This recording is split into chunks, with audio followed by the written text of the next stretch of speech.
Hello everyone, welcome to my RPSC. RPSC second grade का exam अब नजदीक है आपका। अब आपको ज्यादा फोकस रिवीजन पे रखना है।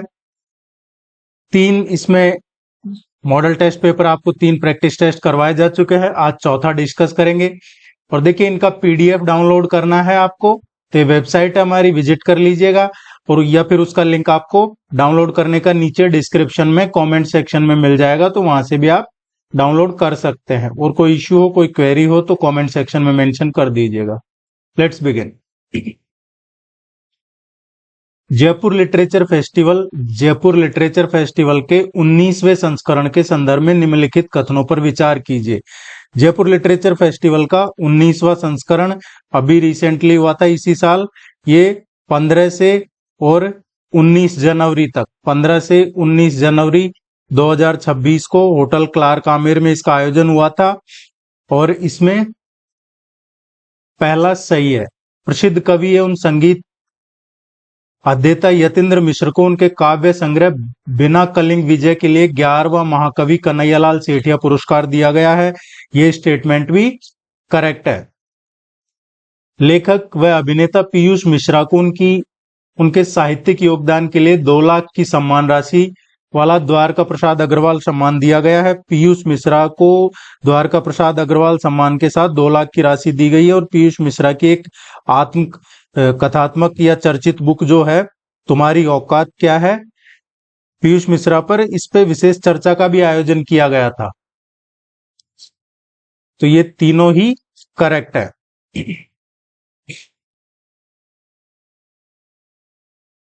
कोटा में प्रारंभ की गई गांव ग्वाल योजना के प्रशासनिक एवं वित्तीय प्रावधानों के संदर्भ में निम्नलिखित कथनों पर विचार कीजिए।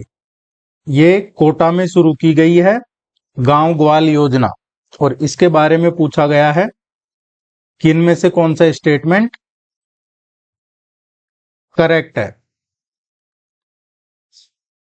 इस योजना का शुभारंभ शिक्षा तथा पंचायती राज मंत्री मदनलाल दिलावर द्वारा रामस्नेही संप्रदाय के जगतगुरु स्वामी रामदयाल महाराज के सानिध्य में किया गया। ये स्टेटमेंट करेक्ट है। योजना के अंतर्गत गोवंश के प्रबंध हेतु प्रति 70 गायों पर एक ग्वाला नियुक्त करने का विधिक प्रावधान है। ये स्टेटमेंट भी करेक्ट है। नियुक्त ग्वाले को 10,000 प्रति माह तक का मानदेय सीधे राज्य सरकार के राजकोष द्वारा वहन किया जाएगा। यह स्टेटमेंट सही नहीं है, क्योंकि ग्वाले को 10,000 प्रति माह का जो मानदेय है वो तो दिया जाएगा, लेकिन इस खर्च का जो वहन है राज्य सरकार के राजकोष से नहीं होगा, बल्कि जो भामाशाह है उनके सहयोग से किया जाएगा।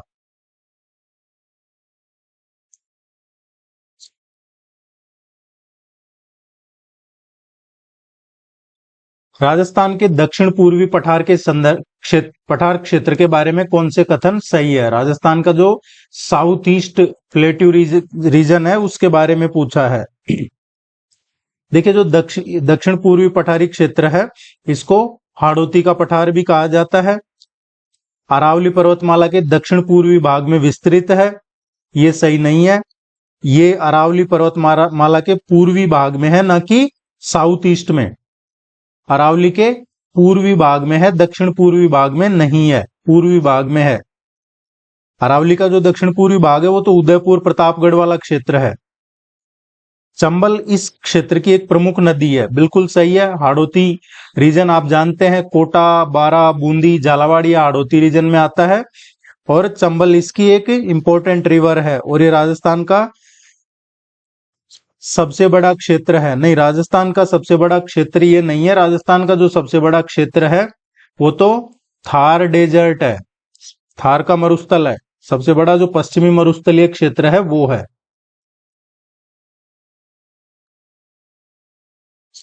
पहला और तीसरा करेक्ट है इसमें। निम्नलिखित में से कौन सा सही सुमेलित है, ये हमें देखना है। सही भूआकृति है इधर, और उनकी क्या अवस्थिति है।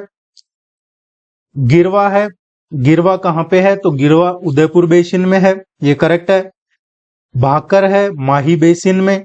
भाकर देखिए माही बेसिन में नहीं है। ये भाकर सिरोही जिले में जो अरावली पर्वत श्रेणी है उसकी जो तीव्र और ऊबड़ खाबड़ ढलान वाला जो है उसको भाकर कहा जाता है। माही बेसिन नहीं है, माही तो ये अपना डूंगरपुर बांसवाड़ा वाला बेसिन है उसको कहते हैं, और ये जो भाकर है ये सिरोही में है, और वो भी अरावली की जो एक तीखी उबड़ खाबड़ ढलान है उसको भाकर कहा जाता है। बोराट प्लेट्यू कुंभलगढ़ और गोगुंदा के बीच का, ये डायरेक्ट कई बार एग्जाम में क्वेश्चन पूछ लिया जाता है कि कुंभलगढ़ और गोगुंदा के बीच का जो प्लेट्यू है उसको क्या कहते हैं, तो बोराट प्लेट्यू, बोराट का पठार कहा जाता है। पहला और तीसरा करेक्ट है।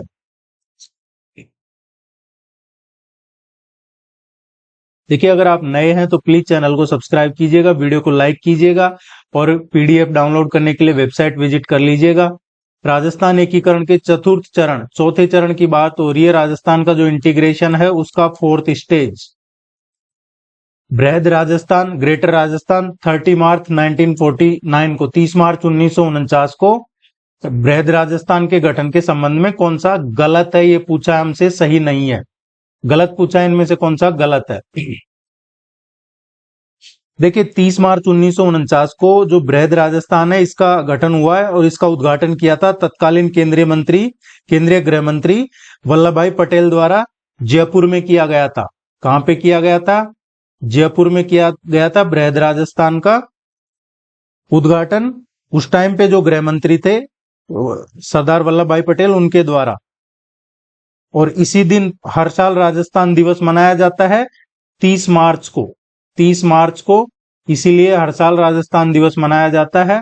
तो इसका जो गलत है वो है इसका उद्घाटन लॉर्ड माउंटबेटन ने नहीं किया था, सरदार वल्लभ भाई पटेल ने किया था। डी ये करेक्ट आंसर आएगा इसका। फरवरी 1948, फरवरी 1948 में किन राज्यों को राजपूताना एजेंसी से हटाकर गुजरात एजेंसी के अंतर्गत रख दिया था, यह भी कई बार डायरेक्ट पूछ लिया जाता है। 1948 में भारत की स्वतंत्रता के बाद की बात है, तो 1948 में जो रियासतों के एकीकरण की प्रक्रिया शुरू हुई थी उसमें राजपूताना एजेंसी जो ब्रिटिश काल में राजपूताना क्षेत्र की रियासतों को नियंत्रित करती थी उसको भंग कर दिया गया था, और इसके तहत आने वाली जो कुल रियासतें थी उनको गुजरात की जो एजेंसी है, गुजरात एजेंसी, उसमें स्थानांतरित कर दिया गया था।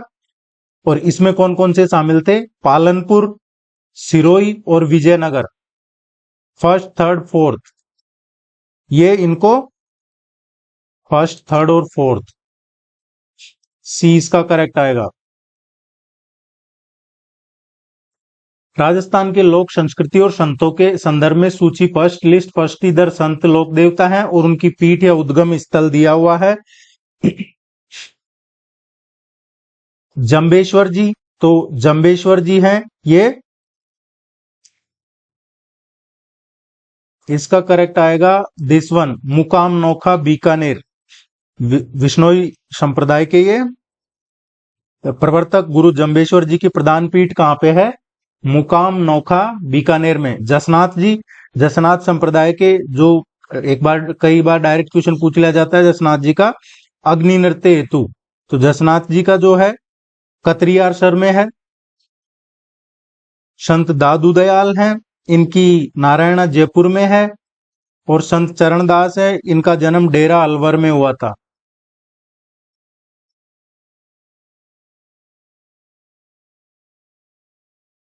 यूनेस्को द्वारा वर्ष 2023 में घोषित राजस्थान के 6 पहाड़ी किलों की सूची में निम्नलिखित में से कौन सा दुर्ग शामिल नहीं है, इनमें से कौन सा शामिल नहीं है। तो देखिए जो शामिल किए गए हैं यूनेस्को द्वारा, इनमें चित्तौड़गढ़ है, कुंभलगढ़ है, गागरोन है, जैसलमेर, रणथंभौर और आमेर, ये शामिल हैं। इसमें कौन सा शामिल नहीं है, मेहरानगढ़ जोधपुर शामिल नहीं है। 6 टोटल, चित्तौड़गढ़, कुंभलगढ़, गागरोन जो झालावाड़ में है, कुंभलगढ़ राजसमंद, चित्तौड़गढ़, जैसलमेर दुर्ग जैसलमेर में, रणथंभौर सवाई माधोपुर और आमेर फोर्ट जयपुर। सिरोही जिले में मनाया जाने वाला समदरिया हिलोर निम्न में से किस त्योहार से संबंधित है। समदरिया हिलोर है, ये सावन के महीने में मनाया जाता है, श्रावण तीज से संबंधित है, ये श्रावण तीज से। निम्न में से कौन प्यारेलाल हत्याकांड से संबंध नहीं था? इनमें से किसका संबंध, जो प्यारेलाल हत्याकांड था 25 जून 1912 को, 25 जून 1912 को हीरालाल जालोरी ने साधु की हत्या कर दी, और हत्या कोटा में की थी लेकिन धन नहीं मिला। केसरी सिंह बारट, हीरालाल जालोरी, रामकरण और सोमदत्त लाहिरी को गिरफ्तार कर लिया गया था। लक्ष्मी नारायण कायस्थ है इस मुकदमे में मुखबिर बने थे। मोहनलाल जालोरी नहीं है, वो हीरालाल जालोरी था। वीरनार, वरलक्ष्मी और शंकरफोर किस फसल की विकसित नस्लें हैं? वरलक्ष्मी ये भारत की पहली हाइब्रिड कपास की किस्मों में से एक है, और इसी तरह वीरनार और शंकरफोर भी जो हाई क्वालिटी का रेशा उत्पादन के लिए जानी जाती है, कॉटन की उन्नत किस्में है कपास की।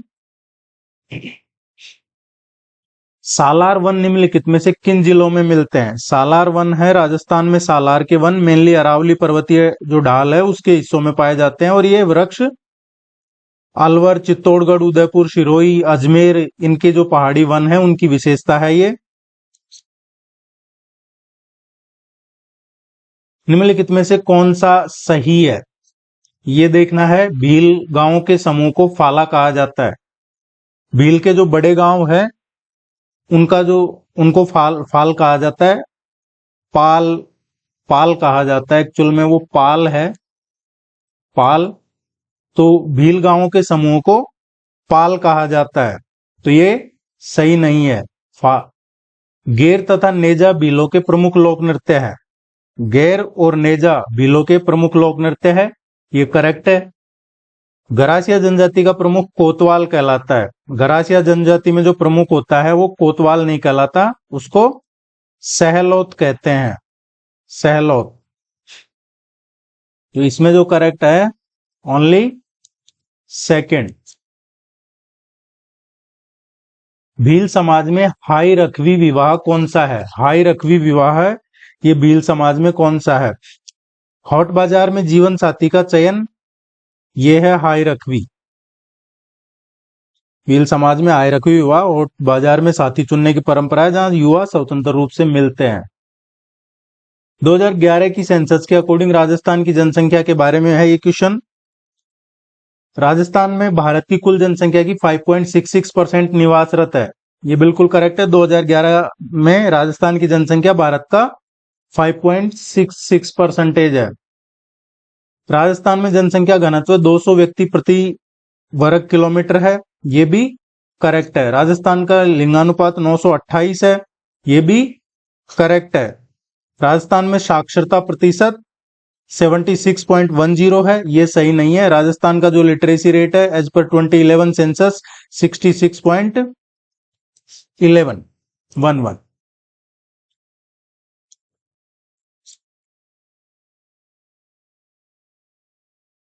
बाजरा किस्म RH-B273 के संदर्भ में निम्नलिखित कथनों पर विचार करें। बाजरा किस्म का पूछा है। दुनिया की पहली 3-वे हाइब्रिड बाजरा किस्म है RH-B273। ये बाजरे की एक क्रांतिकारी नई किस्म है, इसको जनवरी 2026 में ही खेती के लिए जारी किया है इसको। और इसे राजस्थान कृषि अनुसंधान संस्थान जो है, राजस्थान कृषि अनुसंधान संस्थान, राजस्थान एग्रीकल्चर रिसर्च इंस्टीट्यूट, और ये कहां पे है? ये दुर्गापुरा में है, दुर्गापुरा, जयपुर। इसने और जो अंतरराष्ट्रीय संस्थान है ICRI-SAT उसने मिलकर विकसित किया है। ये दुनिया की पहली 3-वे संकर बाजरा किस्म जो विशेष रूप से सूखे के प्रति अत्यधिक प्रतिरोधी है, और दुनिया का पहला ऐसा बाजरा होगा जो 2 के बजाय 3, जो एक पेरेंटल लाइन्स कहा जाता है, 3 माता पिता जिसे कहते हैं, उसके मेल से विकसित किया गया है।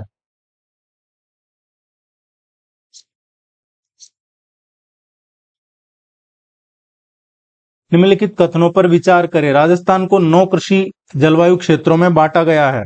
राजस्थान को 9 नहीं, राजस्थान को 10 कृषि जलवायु क्षेत्रों में बांटा गया है। जो एग्रो क्लाइमेटिक रीजन है राजस्थान में टोटल 10 है, 10। राजस्थान में मक्का, मूंगफली तथा कपास खरीफ की फसलें हैं। राजस्थान में मक्का, मूंगफली और कपास खरीफ की फसलें हैं, ये बिल्कुल करेक्ट है। राजस्थान सोयाबीन उत्पादन में देश में प्रथम है।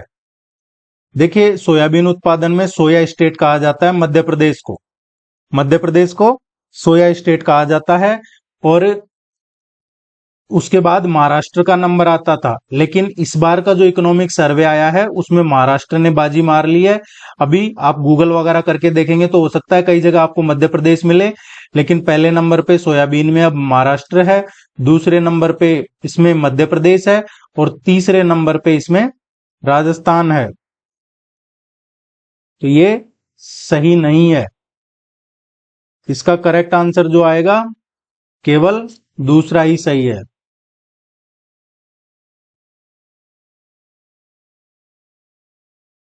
भारत की प्रमुख भौगोलिक विशेषताओं के संदर्भ में निम्न कथनों पर विचार कीजिए। डेक्कन ट्रैप का निर्माण ज्वालामुखी लावा से हुआ है। डेक्कन ट्रैप का निर्माण, डेक्कन ट्रैप क्रेटेशियस जो एरा है उसके ज्वालामुखी है, उससे हुआ है। लक्षद्वीप प्रवाल द्वीप अरब समूह अरब सागर में स्थित है। लक्षद्वीप अरब सागर में प्रवाल द्वीप, ये करेक्ट है। सियाचिन ग्लेशियर काराकोरम पर्वत श्रृंखला में स्थित है। सियाचिन है ये काराकोरम माउंटेन रेंज में है, और विश्व का सबसे बड़ा ये गैर ध्रुवीय ग्लेशियर है।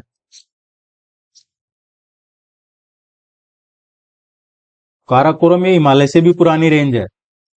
भारत की भूगर्भिक संरचना और उसके पारंपरिक ऊर्जा संसाधन कोल कोयला के वितरण के संदर्भ में परीक्षण करना है, सही कौन सा है ये हमें आइडेंटिफाई करना है। भारत का 98% से अधिक कोयला भंडार टर्सरी काल की चट्टानों में पाया जाता है, ये सही नहीं है। भारत का जो लगभग 98% कोयला है वो टर्सरी काल की नहीं है, वो गोंडवाना काल की चट्टानों से पाया जाता है। किनसे? गोंडवाना। गोंडवाना काल का कोयला पूरी तरह से एंथ्रेसाइट श्रेणी का है, जिसमें कार्बन की मात्रा 90% से अधिक होती है, ये सही नहीं है। गोंडवाना कोयला मुख्य रूप से बिटुमिनस टाइप का होता है, एंथ्रेसाइट नहीं होता है। कौन सा होता है? बिटुमिनस होता है, बिटुमिनस होता है, जिसमें कार्बन की मात्रा 90% नहीं 60 टू 80% के अराउंड होती है। भारत में एंथ्रेसाइट कोयला ये काफी अत्यंत दुर्लभ है, और मेनली जम्मू कश्मीर का जो रियासी क्षेत्र है उसमें कुछ सीमित मात्रा में पाया जाता है। दामोदर, सोन महानदी और गोदावरी नदी घाटियां गोंडवाना कोयले के प्रमुख निक्षेप क्षेत्र है। भारत में प्रमुख गोंडवाना कोयला क्षेत्र नदी घाटियों में है, जो दामोदर वैली रिवर वैली है जो झारखंड पश्चिम बंगाल, या फिर सोन वैली है मध्य प्रदेश। महानदी घाटी की बात करें ओडिशा, गोदावरी आंध्र प्रदेश तेलंगाना, तो ये करेक्ट है। Only third. मैच करना है कुछ इंपॉर्टेंट कमिटी आयोग और उनके सब्जेक्ट्स, ये मैच करने हैं। बलवंत राय मेहता कमेटी है, बलवंत राय मेहता समिति, ये पंचायती राज के लिए बनाया था इसको। बलवंत राय मेहता समिति का संबंध किससे है? पंचायती राज। कब गठित की गई थी बलवंत राय मेहता कमेटी? 1957 में, 1957 में। सरकारिया कमीशन है, सरकारिया कमीशन, इसका गठन किया गया था 1983 में। सरकारिया आयोग का गठन किया था केंद्र और राज्य के संबंधों के लिए, सेंटर स्टेट रिलेशन के लिए। मलिमत कमेटी है, मलिमठ समिति, मलिमठ समिति ये 2003 में गठित की गई थी, और मलिमठ समिति है आपराधिक न्याय सुधार से इसका संबंध, फर्स्ट वन। वेंकट चलैया आयोग है, ये 2002 का है, कॉन्स्टिट्यूशनल रिफॉर्म के लिए, संवैधानिक सुधार के लिए गठन किया गया था इसका, पहला करेक्ट है। 42वें संविधान संशोधन अधिनियम 1976 द्वारा भारतीय संविधान के भाग 4 ए में अंतः स्थापित मूल कर्तव्यों के संबंध में, मूल कर्तव्यों को स्वर्ण सिंह समिति की सिफारिशों के आधार पर संविधान में शामिल किया गया था। फंडामेंटल ड्यूटीज की बात हो रही है, पहला स्टेटमेंट करेक्ट है। जो फंडामेंटल ड्यूटीज है स्वर्ण सिंह कमेटी की रिकमेंडेशन के आधार पे शामिल किया गया था। प्रारंभ में इनकी संख्या 10 थी, लेकिन 86 कॉन्स्टिट्यूशन अमेंडमेंट में 11वां जोड़ा गया है, ये बिल्कुल करेक्ट है। शुरू में 10 थे और फिर बाद में ये राइट टू एजुकेशन वाला जो है वो जोड़ा गया था। जो 6 से 14 साल के बच्चों को अनिवार्य शिक्षा वाला 86वें कॉन्स्टिट्यूशन अमेंडमेंट में। मूल कर्तव्य प्रकृति में जस्टिसिएबल है और इनके उल्लंघन पर सीधे रिट जारी की जा सकती है। ये सही नहीं है, फंडामेंटल ड्यूटीज है, ये नॉन जस्टिसिएबल है, इनके उल्लंघन पर न्यायालय सीधे दंड या रिट जारी नहीं कर सकता जब तक कि संसद से उस पर कोई अलग से विशेष कानून ना बनाया जाए। तो इसमें पहला और दूसरा सही है। फंडामेंटल ड्यूटी और जो डीपीएसपी है, directive principle of state policy and fundamental duties, ये नॉन जस्टिसिएबल हैं। जो पार्ट 4 है ये कॉन्स्टिट्यूशन का, DPSP directive principle of state policy, नीति निर्देशक सिद्धांत की बात हो रही है, वो भी नॉन जस्टिसिएबल है। निम्नलिखित कथनों पर विचार कीजिए। स्किनर का क्रिया प्रसूत अनुबंध पुरस्कार एवं दंड पर आधारित है, ये बिल्कुल करेक्ट है। बंडूरा के सामाजिक अधिगम सिद्धांत में अवलोकनात्मक अधिगम को महत्व दिया गया है। थॉर्नडाइक का है लॉ ऑफ प्रैक्टिस, बाद में उन्होंने संशोधन किया था इसमें। थॉर्नडाइक ने 1930 के बाद अभ्यास नियम को कमजोर माना था और उसमें संशोधन किया था। तो ये तीनों ही करेक्ट है। बुद्धि सिद्धांत और प्रतिपादक को मैच करना है इसमें। त्रितत्व सिद्धांत है, त्रितत्व सिद्धांत स्टर्नबर्ग का है। बहुबुद्धि सिद्धांत है, ये गार्डनर का है। 16 कारक सिद्धांत किसका है? 16 कारक सिद्धांत कैटेल का है। और समूह कारक सिद्धांत ये थर्स्टन का है। तो इसमें जो करेक्ट आएगा 2, 3, 4, 1।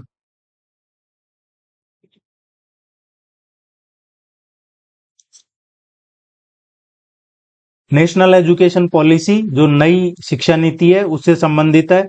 राष्ट्रीय शिक्षा नीति के अनुसार कक्षा 1, 2 तक बच्चों का मूल्यांकन लिखित परीक्षा से नहीं बल्कि खेल आधारित गतिविधियों से होना चाहिए, ये करेक्ट है। प्रारंभिक बाल्यावस्था में मूर्त अनुभवों और खेल के माध्यम से अधिगम अधिक प्रभावी होता है, ये भी इसका सही एक्सप्लेनेशन है।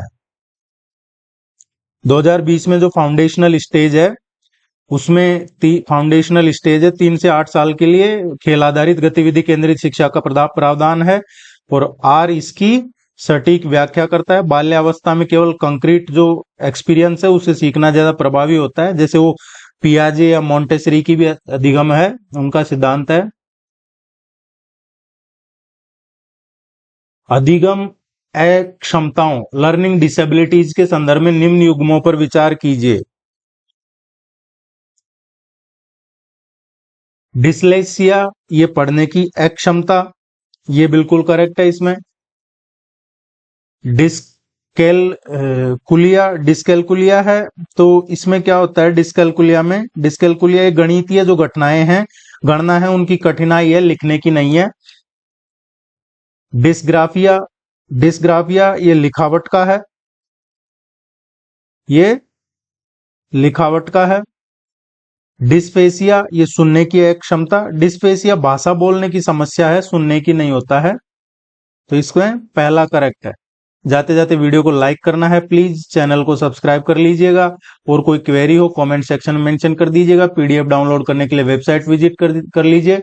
All the very best, good luck, thank you very much. ज्यादा से ज्यादा फोकस रिवीजन पे कीजिए। अब आपको जितना पढ़ा है उसका रिवीजन करते रहिए और हम भी इसी में लगे हुए हैं। नमस्कार।